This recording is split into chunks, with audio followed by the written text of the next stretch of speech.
रजत शर्मा के साथ।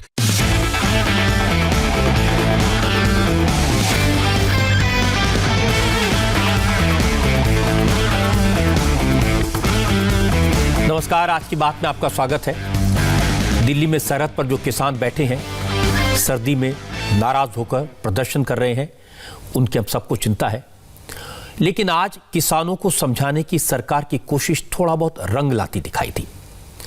4 कदम सरकार बढ़ी और 2 कदम किसान भी आगे बढ़े। किसानों के साथ 7.5 घंटे तक मीटिंग चली और इसके बाद कृषि मंत्री नरेंद्र सिंह तोमर कैमरे के सामने आए और उन्होंने जो कहा उससे साफ है कि सरकार किसानों की जायज जो मांगे हैं उनको मानने को तैयार है, उनके हर सवाल का जवाब देने को तैयार है और सरकार कोशिश करेगी किसानों की सारी आशंकाओं को एक एक करके दूर किया जाए।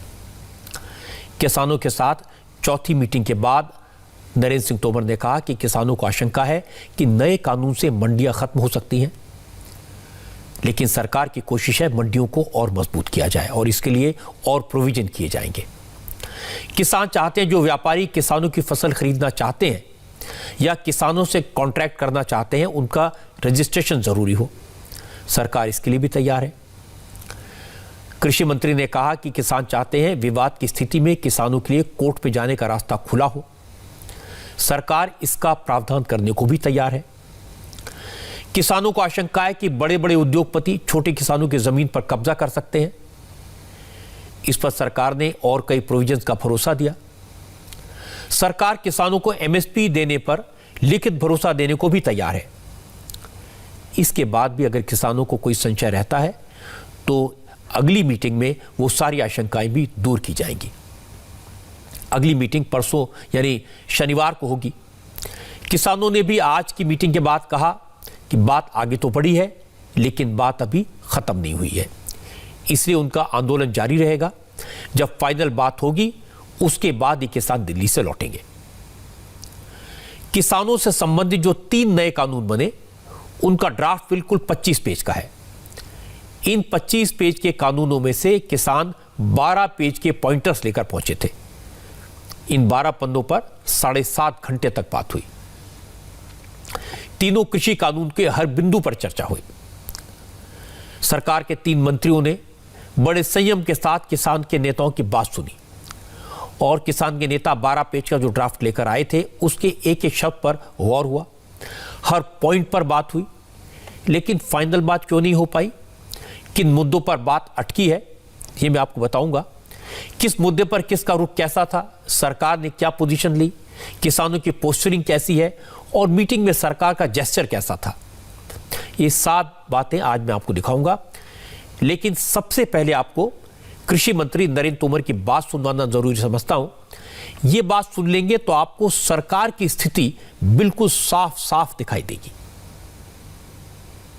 आज किसान यूनियन के साथ भारत सरकार की चौथे चरण की चर्चा पूरी हुई है। इस चर्चा में हमारे कॉमर्स मिनिस्टर माननीय पीयूष गोयल जी, माननीय सोम प्रकाश जी और सभी अधिकारी उपस्थित थे। सभी आमंत्रित श्रेणी की किसान यूनियन ने इस बैठक में भाग लिया। बहुत ही सौहार्द वातावरण में चर्चा हुई। यूनियंस के लोगों ने अपना पक्ष रखा और सरकार ने भी अपना पक्ष रखा। 2-3 दौर की चर्चा और आज की चर्चा में सामान्य तौर पर कुछ बिंदु निकाले गए हैं जिन पर किसान यूनियन की चिंता मुख्य रूप से है। हम लोग प्रारंभ से ये बात कह रहे थे कि भारत सरकार किसानों के हितों के प्रति पूरी तरह प्रतिबद्ध है और आने वाले कल में रहेगी। सरकार का कोई ईगो नहीं है और सरकार हर विषय पर पूरा खुले मन से किसान यूनियन के साथ चर्चा कर रही थी। किसान यूनियन और किसानों की चिंता है कि जो नया एक्ट आया है उससे एपीएमसी वो ख़त्म हो जाएगी। भारत सरकार इस बात पर विचार करेगी कि एपीएमसी सशक्त हो और एपीएमसी का उपयोग और बढ़े। जहाँ तक नए एक्ट का सवाल है उसमें एपीएमसी परिधि के बाहर प्राइवेट मंडियों का प्रावधान है। तो प्राइवेट मंडियां आएंगी, लेकिन प्राइवेट मंडी और जो एपीएमसी एक्ट के अंतर्गत बनी हुई मंडियां हैं, उन दोनों में कर की समानता हो, और ये इस पर भी हम लोग विचार करेंगे। और साथ ही यह भी बात आई कि जब मंडी परिधि के बाहर ट्रेड होगा तो वो सिर्फ पैन कार्ड से ही होगा। तो पैन कार्ड तो आजकल किसी को भी मिल जाता है, तो ट्रेडर का रजिस्ट्रेशन होना चाहिए। तो ट्रेडर का रजिस्ट्रेशन हो, यह भी हम लोग निश्चित रूप से सुनिश्चित करेंगे। नए एक्ट में यह प्रावधान था कि अगर कोई विवाद होता है तो वो एसडीएम कोर्ट में जाएगा। यूनियन की चिंता है कि एसडीएम कोर्ट छोटा कोर्ट है और न्यायालय में उन्हें जाने की अनुमति होनी चाहिए। इस बात पर यूनियंस का काफ़ी बल था, और इसलिए हम लोगों ने उस विषय को भी अलग से निकाला कि सरकार उस पर विचार करे कि एसडीएम कोर्ट रहे, न्यायालय रहे। इस दिशा में भी निश्चित रूप से हम लोग विचार करने के लिए पूरी तरह ओपन हैं। और साथ ही उन लोगों ने फराली के विषय में भी एक ऑर्डिनेंस है, उस पर भी उनकी शंका है, विद्युत एक्ट है, उस पर भी उनकी शंका है। इस दिशा में भी बातचीत की थी, तो इसमें भी सरकार पूरी तरह विचार करने के लिए ओपन है। और एक बात और चलाई जा रही है कि नए कानून के वजह से छोटे किसान की जो ज़मीन है उसको बड़े लोग हथिया लेंगे। वैसे तो एक्ट के जो प्रावधान हैं उसमें किसान को पूरी तरह सुरक्षा प्रदान की गई है। कहीं से लेकर कहीं तक कोई भी किसान की जमीन की लिखा पढ़ी नहीं कर सकता है। इस बात का प्रावधान एक्ट में ही है, लेकिन फिर भी लोगों की शंका है, तो शंका का निवारण करने के लिए सरकार तैयार है। एमएसपी के मामले में लोग शंका की दृष्टि से देखते हैं, लेकिन मैं फिर यह कहना चाहता हूं कि एमएसपी चल रही थी, एमएसपी चल रही है, आने वाले कल में भी चलती रहेगी। इसकी आश्वस्ति भी हम किसान भाइयों को दिलाएंगे। किसानों ने ये दोबारा बैठक होगी। आज बैठक का चौथा चरण समाप्त हुआ है और परसों दोपहर में 2 बजे दोबारा से यूनियन के साथ सरकार की बातचीत होगी और किसी अंतिम निर्णय पर हम लोग पहुंचेंगे। पाकिस्तान सकारात्मक आपको लगता है कि एक शुरुआत है, सकारात्मक की तरफ रास्ता जा रहा है? मुझे लगता है आज बहुत अच्छे वातावरण में चर्चा हुई है और किसानों ने बहुत ठीक से अपने विषयों को रखा है। सरकार के पक्ष को किसान यूनियन ने पूरे संयम के साथ सुना है और उसके बाद जो बिंदु निकले हैं उन बिंदुओं पर हम सब लोगों की लगभग सहमति बनी है कि इन पर सरकार विचार करेगी। तो परसों बैठेंगे तो इस बात को और आगे बढ़ाएंगे। आंदोलन खत्म करने को लेकर किसी तरीके का सफाई दी है किसानों ने? आंदोलन के मामले में अभी कोई बात उन्होंने नहीं की है, लेकिन मैं आपके माध्यम से किसान नेताओं से भी, किसानों से भी अनुरोध करना चाहता हूं कि सर्दी का सीजन है, सरकार बातचीत कर ही रही है और लगातार सरकार वार्ता में है, तो निश्चित रूप से वार्ता में जो मुद्दे आएंगे वो समाधान तक पहुंचेंगे। इसलिए आंदोलन समाप्त करें तो उनके लिए भी अच्छा है और आंदोलन के कारण दिल्ली के निवासियों को भी जो तकलीफ हो रही है उससे दिल्ली के नागरिकों को निजात मिलेगी। कृषि मंत्री की पूरी बात मैंने आपको इसलिए सुनवाई ताकि पता चले कि सरकार का रुख काफ़ी फ्लेक्सिबल है। सरकार सुनने को भी तैयार है, सुनाने को भी तैयार है, समझाने को तैयार है, समझने को तैयार है, जहां गड़बड़ी दिख रही है उसे ठीक करने को तैयार है। सरकार किसी तरह की जल्दबाजी में नहीं है, किसी तरह के प्रेशर में नहीं है और न किसी तरह का प्रेशर बनाना चाहती है। इत्मीनान से किसानों की बात सुनकर उन्हें संतुष्ट करना चाहती है, कन्विंस करना चाहती है। मीटिंग के बाद किसानों जो रुख था वो भी हमें देखना चाहिए, उनकी बात भी सुननी चाहिए। किसान के नेताओं ने बहुत सारी बातें कही। सभी किसान नेता ये कहते सुने गए कि सरकार ने कदम तो आगे बढ़ाए हैं, सरकार किसानों की बात सुन रही है, किसानों की मांगों पर कानून में बदलाव के लिए सरकार तैयार है।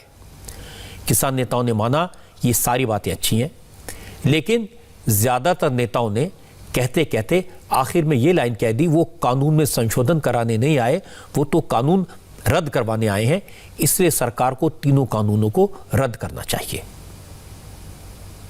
देखो ऐसा बैठक बहुत अच्छी रही, दोनों तरफ से उन्होंने भी बात रखी, हमने भी बात रखी। बहुत सारी बातों पर जो सरकार है वो सहमत है, उनको ठीक मानती है।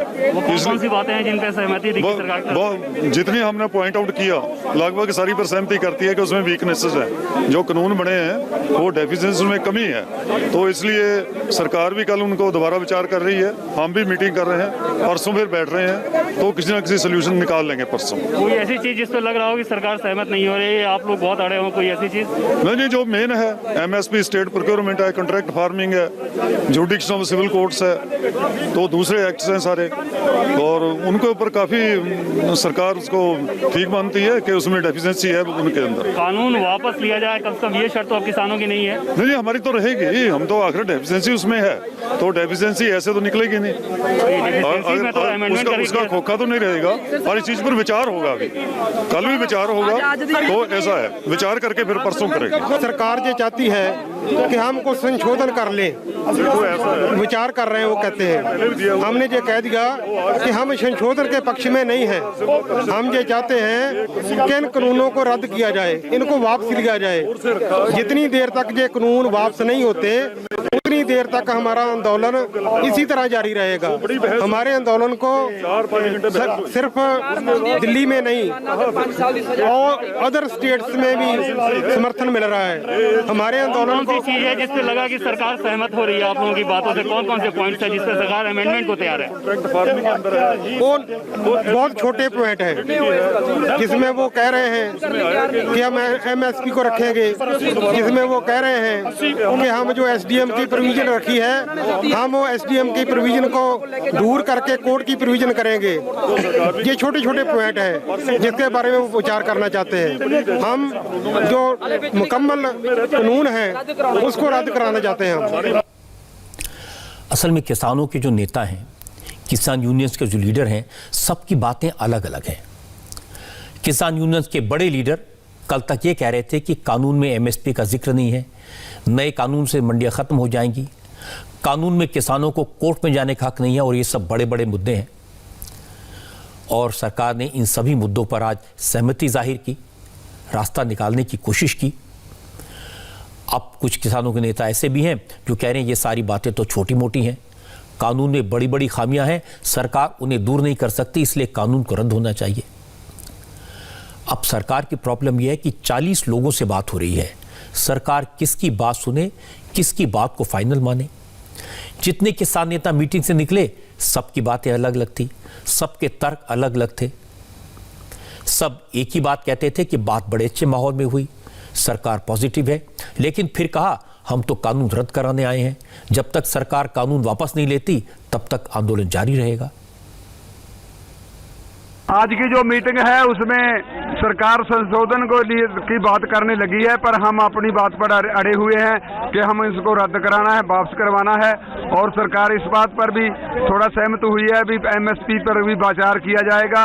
उनके कल वो अपने तौर पर विचार करेंगे, परसों हमारी 1 बजे 2 बजे मीटिंग होगी, और उससे पहले कल हमारी सारे संगठनों की, सारे हिंदुस्तान के जितने संगठन इस मीटिंग में शामिल हुए हैं उनकी सभी की 11 बजे हमारी मीटिंग होगी इमरजेंसी। इसीलिए सरकार थोड़ा सा कदम बढ़ाया। अब हम अपनी जो पुरानी मांग है उस पर अड़े हुए हैं कि संशोधन है जो हमसे मंजूर नहीं, हम पूरे जो हैं तीनों कानून उनको वापस कराने की हमारी पुरानी मांग है, उस पर हम कायम हैं। बैठक में ये बात हुई कि हम लोग बोला कि जो तीनों बिल है वो रद्द करें तो हमारा ठीक है, कॉम्प्रोमाइज है, नहीं तो संघर्ष हमारा जारी रहेगा। नहीं, सहमति कोई बात ही नहीं ऐसी हुई सहमति हुई कि नहीं हुई।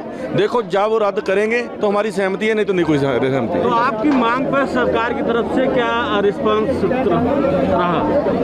उसने बोला कि हम पीएम से बात करेंगे तो जो होगा। एक एक करके वो कमियां गिनाई तो उनको मजबूर होकर ये कहना पड़ा कि हाँ ये कमियां हैं, हम इनके में संशोधन कर देते हैं। हमने कहा कि हम संशोधन नहीं कराएंगे, इन तीनों कानूनों को वापस कराएंगे और बिजली बिल जो ला रहे हैं उसको भी रद्द, जो प्रदूषण वो भी रद्द, और MSP पक्के तौर पर लागू की जाए, उसका कानून बनाया जाए। ये हमारी बात। सरकार बिलों में संशोधन चाहती है, MSP पे बात करना चाहती है, किसान बिलों को पूर्ण रूप से वापसी चाहता है।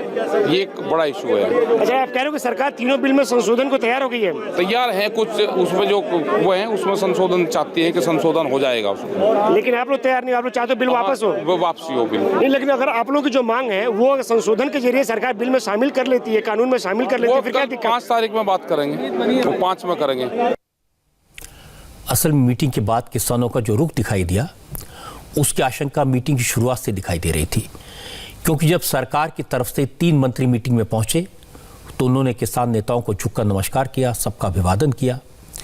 कृषि मंत्री नरेंद्र सिंह तोमर ने तो एक एक किसान नेता को नमस्कार किया, कई किसान नेताओं का हालचाल पूछा, लेकिन जवाब उतनी गर्मजोशी से नहीं मिला। ये किसान संगठन रुख का पहला संकेत था कि क्या होने वाला है। 2 दिन पहले हुई मीटिंग में किसान नेताओं के 35 रिप्रेजेंटेटिव शामिल थे। अब किसान नेताओं के कहने पर 5 और नेताओं को इस मीटिंग में इनवाइट किया गया और आज कुल 40 किसान नेता मौजूद थे। आज फिर किसान संगठनों ने 5 और नेताओं को भी मीटिंग में शामिल करने की मांग की। इसे भी सरकार ने स्वीकार कर लिया। सरकार ने यह भी साफ कर दिया कि इस समय की कोई पाबंदी नहीं है। किसान जिन नेताओं को भेजना चाहते हैं, जितनी बात कहना चाहते हैं, सरकार सबकी बात सुनेगी। जब तक कहेंगे तब तक सुनेगी, और जब तक किसानों की सभी आशंकाओं को दूर नहीं किया जाएगा तब तक सरकार के 3 मंत्री किसानों के साथ बैठेंगे। किसान जो ड्राफ्ट लेकर आए थे सरकार की तरफ से, 3 मंत्रियों ने उसको सुना, नरेंद्र तोमर, पीयूष गोयल और सोम प्रकाश। तीनों मंत्रियों ने किसानों से कहा उनकी हर बात का जवाब दिया जाएगा। लेकिन मीटिंग की शुरुआत से ही किसान नेताओं को रुख ऐसा था जैसे वो बात तो करेंगे लेकिन सुनेंगे नहीं। वो सुनाने आए थे और सुनने की तैयारी नहीं थी। मीटिंग के बाद भी यही सिलसिला दिखाई दिया। शुरुआत में 2.5 घंटे तक किसानों ने सरकार के सामने अपनी बात रखी, अपने पॉइंट्स बताए। सरकार के तीनों सीनियर मिनिस्टर किसानों नेताओं की बात सुनते रहे। 2.5 घंटे बाद लंच ब्रेक हुआ। सरकार ने किसान नेताओं के लिए खाने का इंतजाम किया था। मंत्रियों ने किसानों से लंच करने की रिक्वेस्ट की, लेकिन किसान नेताओं ने सरकार की इस गुजारिश को ठुकरा दिया। किसान नेता अपने लिए लंगर का खाना लेकर आए थे और उसी खाने को कागज की प्लेट में लिया और जमीन पर बैठकर खाने लगे। किसान नेताओं की जमीन पर बैठकर खाना खाने की तस्वीरें, बड़ी सादगी के साथ उनके ये वीडियो थोड़ी देर बाद लीक हुए और ये वीडियो और तस्वीरें दिल्ली के बॉर्डर पर बैठे किसानों के मोबाइल में पहुंच गए और यहां से सोशल मीडिया पर वायरल कर दिए गए। ये दिखाने की कोशिश की गई जैसे सरकार किसानों के साथ ऐसा व्यवहार कर रही है, जबकि हकीकत ये थी कि सरकार की तरफ से खाने का इंतजाम था, फिर चाय का भी इंतजाम था, नाश्ते का इंतजाम था, लेकिन किसानों ने सरकार की चाय नहीं पी। जब ये तस्वीरें आई तो समझ में आया कि किसान सिर्फ इसलिए बात करेंगे जिससे उनके ऊपर बातचीत को तोड़ने का इल्जाम न लगे, वरना किसान नेता तय करके आए थे कि वो सरकार को सिर्फ अपनी बात सुनाएंगे, सुनेंगे नहीं। कृषि मंत्री की बात सुनकर, किसानों की बात सुनकर यह तो साफ है कि सरकार किसानों से टकराव नहीं चाहती। सरकार की किसानों के साथ सहानुभूति है और वो खुले मन से उनकी आशंकाओं को दूर करना चाहती है। किसानों ने हर तरह के सवाल उठाए। ज्यादातर किसान यूनियंस की चिंता MSP और मंडी को लेकर है। इन दोनों मामलों में सरकार का रुख पॉजिटिव है। आज की मीटिंग में बहुत सारे और सवाल उठे। किसने बिजली की बात की, किसने पराली की बात की, किसने प्राइवेट व्यापारियों का सवाल उठाया, किसी ने सिविल कोर्ट में हक मिले इसका सवाल उठाया। सरकार के तीनों मंत्रियों ने हर बात को सुना, किसी बात को टाला नहीं, हर सवाल पर विचार का आश्वासन दिया। और मुझे लगता है कि कल के दिन सरकार अपने लेवल पर विचार करेगी, तैयारी करेगी, कानून में कहां संशोधन हो सकता है, बदलाव हो सकता है, इस पर मशवरा करेगी और फिर परसों किसान नेताओं को कन्विंस करने की एक और कोशिश की जाएगी। उम्मीद तो है कि अब किसान नेता आपस में सहमति बना लेंगे।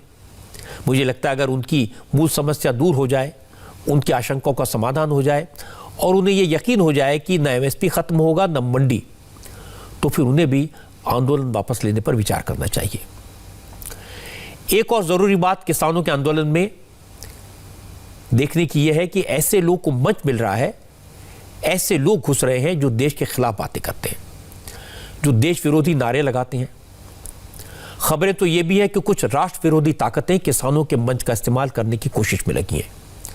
किसानों के नाम पर देश के खिलाफ साजिश हो, किसानों के नाम पर आतंकवादी संगठन एक्टिव हो जाए, तो ये चिंता की बात है। और ये चिंता आज पंजाब के मुख्यमंत्री अमरिंदर सिंह ने जाहिर की। अमरिंदर सिंह ने आज कहा कि किसानों के आंदोलन की आड़ में देश की सुरक्षा को खतरा हो सकता है। किसान आंदोलन में ज्यादातर किसान पंजाब से आए हैं। कैप्टन अमरिंदर सिंह मजबूती के साथ उनके साथ खड़े हैं। किसानों के मुद्दे पर केंद्र सरकार से लगातार सवाल पूछ रहे हैं। लेकिन आज अमरिंदर सिंह दिल्ली आए, उन्होंने अमित शाह से मुलाकात की। करीब 40 मिनट की मीटिंग के बाद कैप्टन अमरिंदर सिंह ने कहा किसानों के आंदोलन का पंजाब की अर्थव्यवस्था पर बुरा असर पड़ रहा है और इसके साथ साथ आंदोलन से राष्ट्रीय सुरक्षा, नेशनल सिक्योरिटी पर भी खतरा हो सकता है। I only came to see the Home Minister to reiterate our position and to also make a request to him and to our farmers, which I make to you, that we must resolve this issue soon because this affects the economy of my state and also the security of the nation. Captain ने जो चिंता जाहिर की उसका सबूत आज ही मिल गया। अब जो तस्वीरें मैं आपको दिखाने जा रहा हूं, जो वीडियो मैं आपको दिखाऊंगा, उसे ध्यान से देखिएगा। आपको समझ आएगा किसानों के आंदोलन की आड़ में क्या हो रहा है। क्योंकि वायरल वीडियो नहीं है, सोशल मीडिया का अनवेरिफाइड वीडियो नहीं है। ये वीडियो इंडिया टीवी के कैमरे पर शूट हुआ। हमारी संवाददाता दीक्षा पांडे ने इसे देखा और सुना। किसानों के आंदोलन में वो नारे सुनाई दिए जो कभी अलीगढ़ मुस्लिम यूनिवर्सिटी में सुनाई दिए थे, जो कभी जेएनयू में सुनाई दिए थे, जो शाहीन बाग में सुनाई देते थे, जो दिल्ली के दंगों के वक्त जाफराबाद में सुनाई दिए थे। वो नारे किसानों के आंदोलन में दिखाई दिए, सुनाई दिए और आंदोलन करने वाले खामोशी से सुनते रहे। जिस वक्त सरकार किसानों की मांगों को सुन रही थी, उसी वक्त दिल्ली के टीकरी बॉर्डर पर कुछ लोग ये नारे लगाते थे और सुनाई दे रहे थे, मोदी तेरी कब्र खोदेगी, आज नहीं तो कल खुदेगी। एक बार नहीं, कई बार ये नारे लगे। 2-4 लोगों के बीच नहीं, सैकड़ों लोगों के बीच लगे। अभी तक किसानों के बीच जो नारे लगते थे उनमें किसान एकता की बात होती थी, इनकलाब जिंदाबाद के नारे लगते थे, किसान बिल वापस लो ऐसी मांग करते थे। सरकार के खिलाफ भी स्लोगन रेज किए गए और इन सब में कोई बुरी बात नहीं है, लोकतंत्र में सबका हक है। लेकिन 2 दिन पहले इसी जगह टुकड़े टुकड़े गैंग के लोग दिखाई दिए। हैरानी की बात है कि ये लोग किसानों के बीच में नारे लगाते रहे और फिर खामोश होते रहे और उन्हें रोकने वाला वहां कोई नहीं था।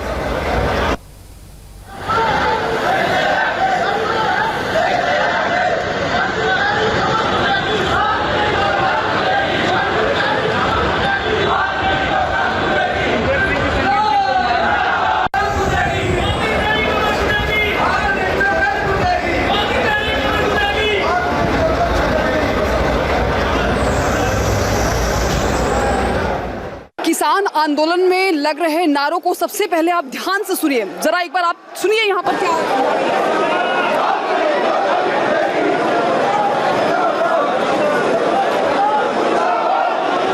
जिन नारों को सुना वो जरूर आपके मन में बड़े सवाल पैदा इसलिए करेंगे क्योंकि ये किसान आंदोलन चल रहा है, लेकिन यहाँ पर मोदी तेरी कब्र खुदेगी, आज नहीं तो कल खुदेगी जैसे आपत्तिजनक यहाँ पर नारे लगाए जा रहे हैं, तो जाहिर तौर पर ये बड़े सवाल भी खड़े करते हैं क्योंकि ये पिछले 8 दिनों से ये किसान आंदोलन चल रहा है और यहाँ पर तमाम किसान संगठन इनको समर्थन दे रहे हैं और टीकरी बॉर्डर पर इस तरह के नारे लगाए जा रहे हैं। तो अब अंदाजा लगाइए कि कौन किसान आंदोलन की आड़ में अपने एजेंडे को चला रहा है। तस्वीर हम आपको एक बार फिर से दिखा रहे हैं, यहाँ पर लगातार नारेबाजी चल रही है और ये भी कहा जा रहा है कि जब तक ये किसान बिल वापस नहीं लिया जाएगा तब तक वो इसी तरह से अड़े रहेंगे। लेकिन यहाँ पर कई ऐसे चीज़ें हो रही हैं, कई ऐसे कृत्य किए जा रहे हैं जिससे बड़े सवाल भी खड़े हो रहे हैं।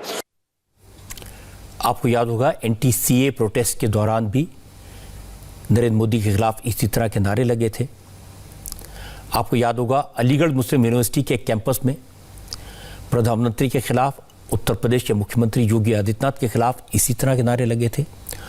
और आज यही नारे, यही शब्द, यही अल्फाज टीकरी बॉर्डर पर सुनाई दिए।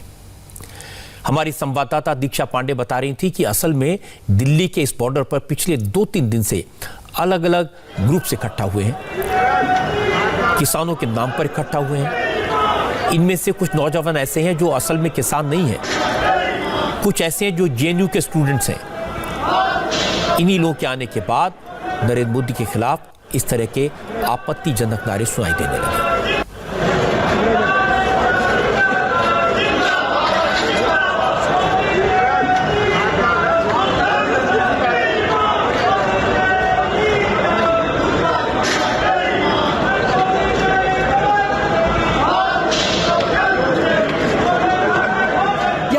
युवा किसान काफी ज्यादा आज बढ़े हुए नजर आए। शाम का वक्त है और इस वक्त की अगर हम आपको तस्वीरें दिखाएं, वैसी ही हलचल यहाँ पर देखने को मिल रही है। रुक रुक कर यहाँ पर नारेबाजी की जा रही है सरकार की नीयत और नीतियों के खिलाफ। तस्वीरें हम आपको एक बार फिर से दिखा रहे हैं। दरअसल यहाँ पर रोजाना के मुकाबले किसानों की संख्या काफी ज्यादा बढ़ी हुई नजर आ रही है। और अब क्या है कि यहाँ पर जो किसान है वो कई गुटों में बटे हुए नजर आ रहे हैं और अलग अलग जगह पर खड़े होकर अलग अलग सिस्टम के जरिए यहाँ पर किसानों को संबोधित करने का काम चल रहा है। लगातार सरकार इन किसानों का विश्वास जीतने का प्रयास कर रही है, लेकिन अब ये कर पाना सरकार के लिए एक बड़ी चुनौती बन चुका है, क्योंकि ये जो किसान है वो अभी भी यही कह रहे हैं कि उन्हें सरकार की नीति और नीयत पर जरा भी भरोसा नहीं है और जो भी फैसला आएगा अगर इनके पक्ष में नहीं आया तो जाहिर तौर पर माहौल बिगड़ने की भी आशंका जताई जा रही है। आपको बता दें कि आज टिकरी बॉर्डर पर पुलिस की संख्या और सुरक्षा बलों की संख्या काफी ज्यादा बढ़ाई गई। यहाँ पर सिक्योरिटी फोर्सेस नजर आएंगी जो कि पूरा यहाँ पर नजर बना के रखी जा रही है ताकि किसी भी तरह से यहाँ पर हालात ना बिगड़े। वहीं पर ड्रोन के जरिए भी पूरे इलाके में निगहबानी जो है वो की जा रही है। यहाँ पर पुलिस पूरी तरह से तैयार है, मुस्तैद है और पूरी चौकसी यहाँ पर रखी जा रही है। वाटर कैनन तैयार किया गया है।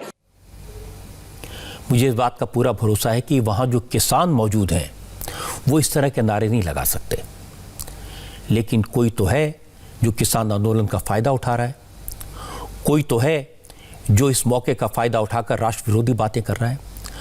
और ये कोइंसिडेंस नहीं हो सकता, ये संयोग नहीं हो सकता कि जब दिल्ली में देश विरोधी नारे लगें, जब किसानों के बीच खालिस्तान के सपोर्टर्स पहुंच जाएं, उसी वक्त अमेरिका में भी इसी तरह के पोस्टर लगाएं और नारे सुनाई दें। आपको न्यूयॉर्क की तस्वीर दिखाता हूं, तस्वीर को गौर से देखिए। लिखा है इंदिरा गांधी 1984 और नरेंद्र मोदी 2020। सोचिए कितनी घटिया, कितनी खतरनाक बात है। ये पोस्टर न्यूयॉर्क में लहराए जा रहे हैं। एक तरफ किसानों के समर्थन की बात, दूसरी तरफ इंदिरा गांधी और मोदी की तस्वीर। इशारा क्या है ये बताने की जरूरत नहीं है। 1984 में श्रीमती गांधी की हत्या हुई थी। पोस्ट पर लिखा था she messed, she is gone, it's just a matter of time, the other one is going to realise it soon. यानी उन्होंने सिखों का विरोध किया था तो वो चली गई, अब थोड़े वक्त की बात है, दूसरे को भी जल्दी एहसास हो जाएगा। टिकरी बॉर्डर पर मोदी तेरी कब्र खुदी के नारे लगे। उसी दिन न्यूयॉर्क में मोदी के मर्डर की धमकी वाले पोस्टर दिखाई दिए। क्या इसे एक सिर्फ संयोग माने? क्या यह साफ नहीं है कि जो लोग भारत के दुश्मन हैं वो लोग किसी की शय पर इकट्ठा हो रहे हैं?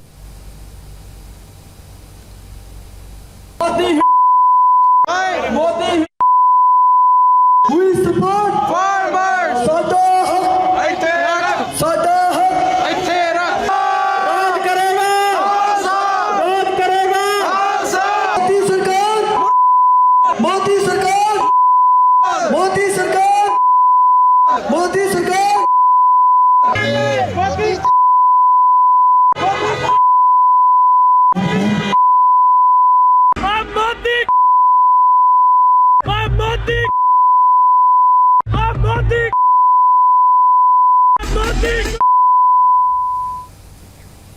ऐसे बहुत सारे नेता हैं जो मोदी को चुनाव में तो हरा नहीं सकते, लेकिन मोदी के विरोधी हैं और ऐसे संगठनों को, ऐसे नेताओं को जब भी मौका मिलता है तो मोदी को घेरने की पूरी कोशिश करते हैं, हर तरीका अपनाते हैं। किसान आंदोलन के नाम पर कुछ लोग यही कर रहे हैं।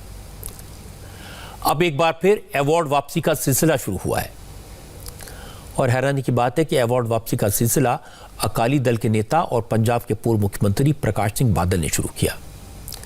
हैरानी इसलिए, कुछ वक्त पहले तक प्रकाश सिंह बादल हर मंच पर प्रधानमंत्री मोदी की तारीफ करते थे, मोदी को आशीर्वाद देते थे, लेकिन आज प्रकाश सिंह बादल ने किसानों के आंदोलन के नाम पर किसानों को समर्थन देने की बात कहकर पद्म विभूषण अवार्ड लौटाने की बात कही। प्रकाश सिंह बादल ने राष्ट्रपति रामनाथ कोविंद को 3 पन्ने की चिट्ठी लिखी। बादल ने लिखा, मैं जो भी हूं किसानों की वजह से, ऐसे में अगर किसानों का अपमान हो रहा है तो किसी तरह का सम्मान रखने का कोई फायदा नहीं। किसानों के साथ जिस तरह का धोखा किया गया उससे उन्हें काफी दुख पहुंचा है। उनकी जो दिल की पीड़ा है, दर्द है, वो सामने आ रहा है कि जब वो देख रहे हैं कि किसानी की ये हालत है कि लाखों की गिनती में किसान जाके दिल्ली में बैठा है, कोई उनकी बात नहीं सुन रहा, कोई उनकी बात मानने को तैयार नहीं है, तो उन्होंने राष्ट्रपति जी को जो पद्म विभूषण का अवार्ड था वो वापस कर दिया। तो इस बात को गवर्नमेंट ऑफ इंडिया को समझना चाहिए कि जब बादल साहब जैसी शख्सियत है जिसका किसानी में देश में एक नाम है, उनको बेबस होके अवार्ड वापस करना पड़ रहा है तो इसका मायने क्या है। अब जरा सोचिए, जब सरकार के 3-3 मंत्री 7-7 घंटे तक किसानों से बात कर रहे हैं, बादल साहब के प्रतिनिधि कह रहे हैं कि किसानों से कोई बात नहीं कर रहा, कोई उनकी सुन नहीं रहा। पंजाब के एक और नेता, पूर्व केंद्रीय मंत्री सुखदेव सिंह ढींडसा ने भी किसान कानूनों के विरोध में पद्म भूषण अवार्ड लौटाने का ऐलान कर दिया। ढींडसा को 2019 में, यानी पिछले साल, पद्म भूषण दिया गया था।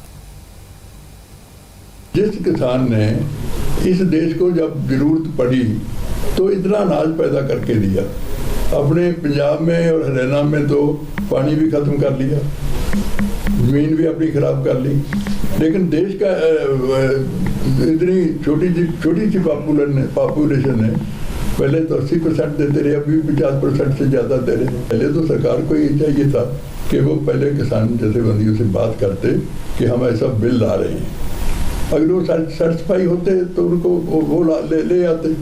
अगर वो नहीं भी हुआ था तो 2-2.5 महीने हो गए, तो उनको चाहिए था कि उनके साथ बात करके इस मसले को हल करें, लेकिन नहीं हुए। अभी भी कोई उम्मीद नहीं हमें नजर आ रही।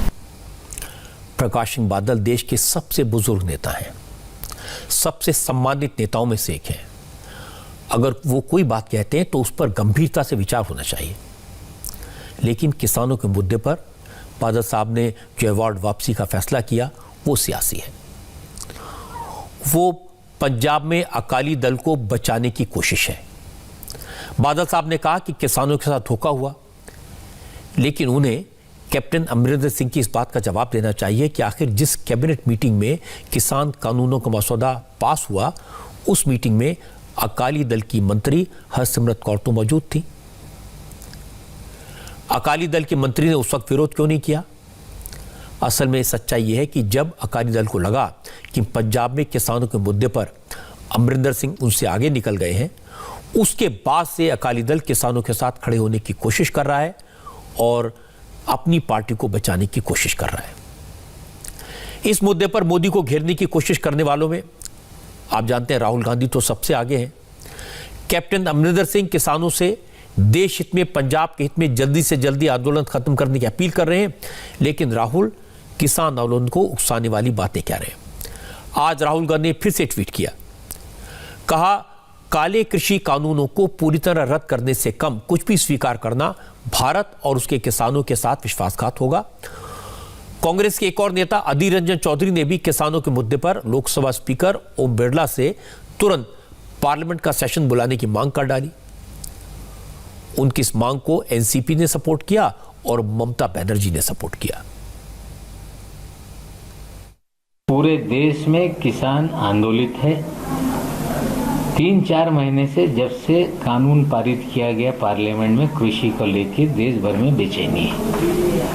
अधीर रंजन चौधरी जी ने मांग की है कि सेशन बुलाया जाए, जायज मांग है।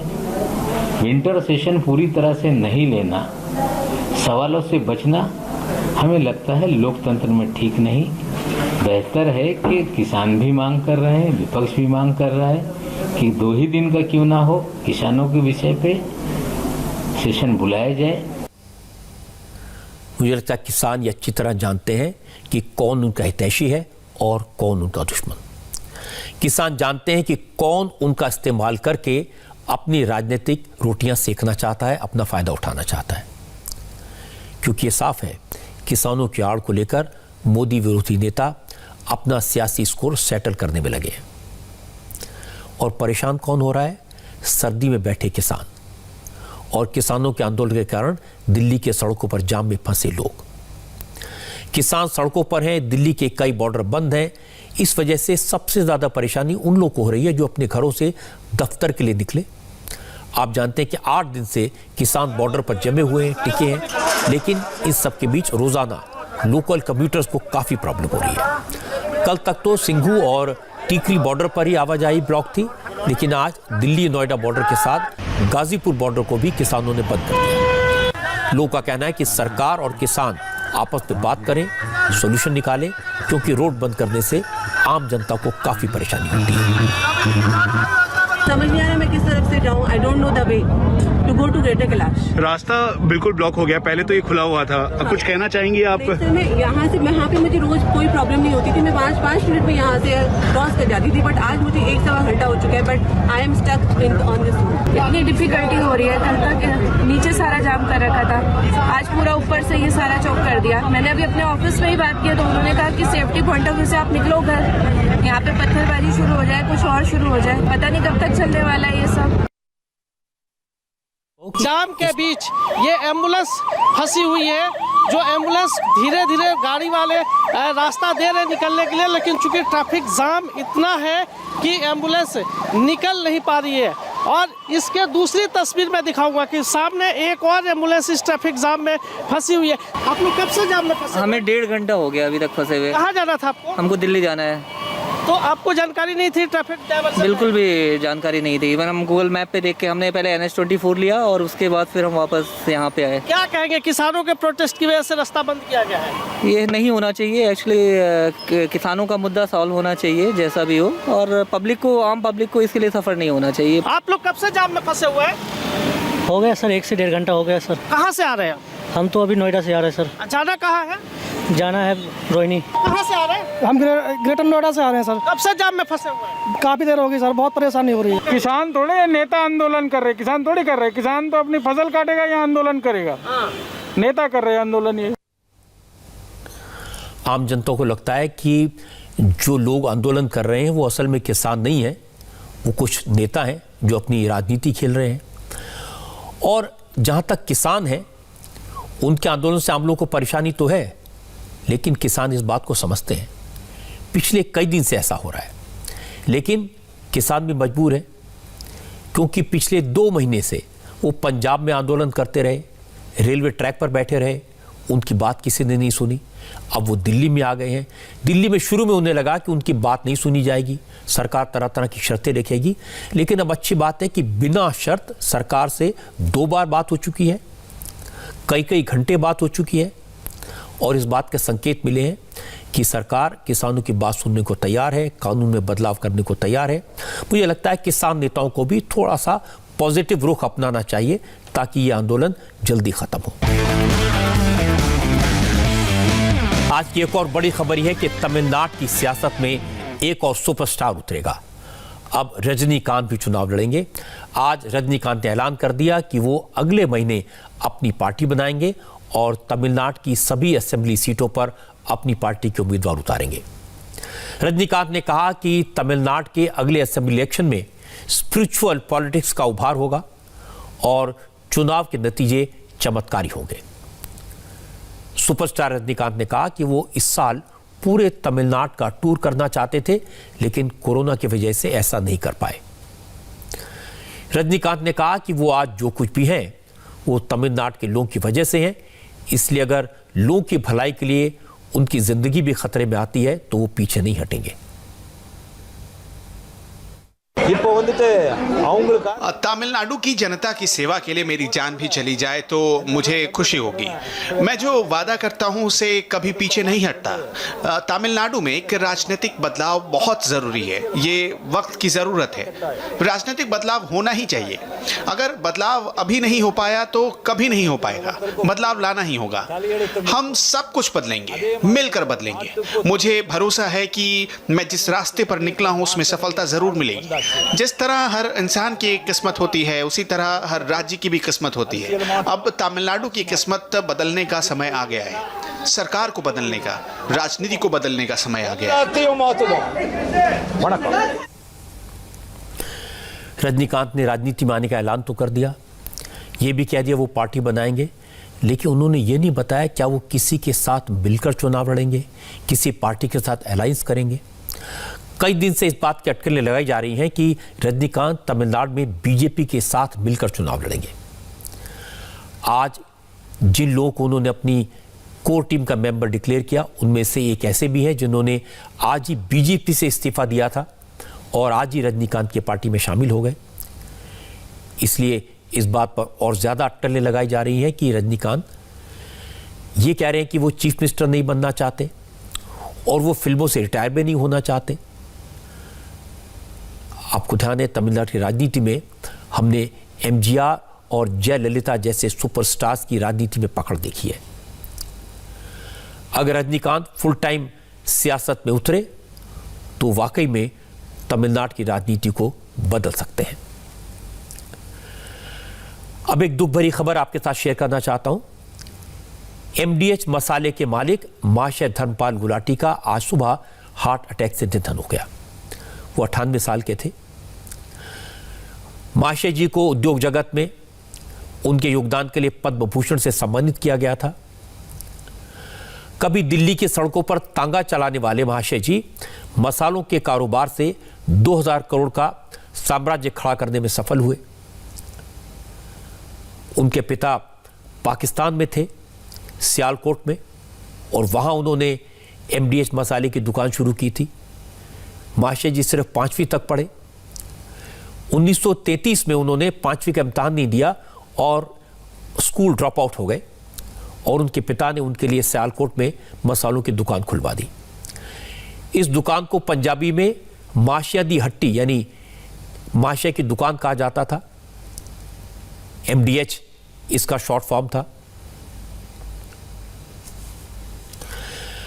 महाशय जी जेब में सिर्फ 1500 रुपये लेकर 1947 में पार्टीशन के वक्त भारत आए और दिल्ली में मसालों की पहली फैक्ट्री लगाई। एमडीएच मसाले आज London, Sharjah, America, south Africa, Hong Kong, Singapore जैसे कई मुल्कों में बिकते हैं। महाशय जी ने भले अपना नश्वर शरीर छोड़ दिया, लेकिन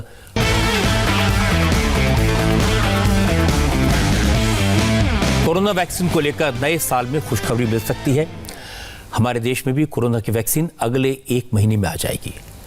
आज एम्स के डायरेक्टर डॉक्टर रणदीप गुलेरिया ने बताया कि दिसंबर के आखिर में या जनवरी की शुरुआत में देश में कोरोना वैक्सीन को इमरजेंसी अप्रूवल मिल सकता है और जैसे अप्रूवल मिलेगा उसके तुरंत बाद वैक्सीनेशन भी शुरू हो जाएगा। So this is great news that one vaccine finally has been approved, and in such a short span of time, within 1 year. This is a big boost to all the vaccine manufacturers that the vaccine are being now approved and have a good chance of being available. In India, we have now vaccines which are in their final phase 3 trial, and both the Serum Institute of India and the Bharat Biotech vaccines are in their phase 3 trial. So we are very hopeful that by the end of this month or by early next month, we should get the emergency use authorization from the Indian regulatory authorities to start giving the vaccine to the public. And along with that, we will have our plan in place to distribute the vaccine to those who are to be given as the first priority.